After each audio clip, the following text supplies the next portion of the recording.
Benfica গতরাতে ইতিহাস সৃষ্টি করে ফেলল। এই প্রথমবার তারা জার্মান জায়ান্ট বায়ার্ন মিউনিখকে হারালো। আর বায়ার্নের এই পরাজয়ে বেনফিকার দুই আর্জেন্টাইন খেলোয়াড় ডি মারিয়া ও নিকোলাস ওতামেন্ডির বেশ ভালো ভূমিকা ছিল। ফিফা ক্লাব ফুটবল বিশ্বকাপ গ্রুপ পর্বের ম্যাচে বেনফিকা 1-0 গোলে হারিয়েছে ভিনসেন্ট কোম্পানির দলকে। ম্যাচের প্রথমার্ধে বায়ার্ন মিউনিখ তেমন প্রভাব বিস্তার করতে পারেনি। বেনফিকার আক্রমণ সামলাতে সামলাতে হাঁপিয়ে ওঠে। 13 মিনিটের সময় নরওয়ের ফুটবলার আন্দ্রে সেলদ্রোপ বায়ার্নের ডি বক্সে ফাঁকা জায়গায় বল পেয়ে যায়, গোল করে 1-0 এগিয়ে দেয় বেনফিকাকে। দ্বিতীয়ার্ধে বায়ার্ন ভালো খেললেও গোল করতে পারেনি।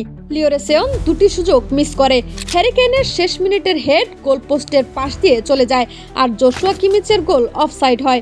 আর্জেন্টাইন ওতামান্ডি নৈপুণ্যতার সাথে ডিফেন্ড করেছেন। ম্যাচ হেরে বায়ার্ন কোচ কোম্পানি গরম এবং সুযোগ হাতছাড়া করাকে বড় সমস্যা বলে উল্লেখ করেছেন।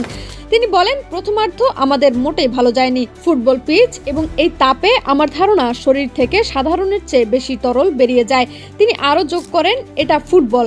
তোমার যদি সুযোগ আসে এবং কাজে লাগাতে না পারো, তোমাকে এর মূল্য পরিশোধ করতে হবে। ফ্লামেঙ্গোর সাথে ম্যাচটি কঠিন হবে, তবে আমরা জানি আমরা সুযোগ তৈরি করতে পারবো।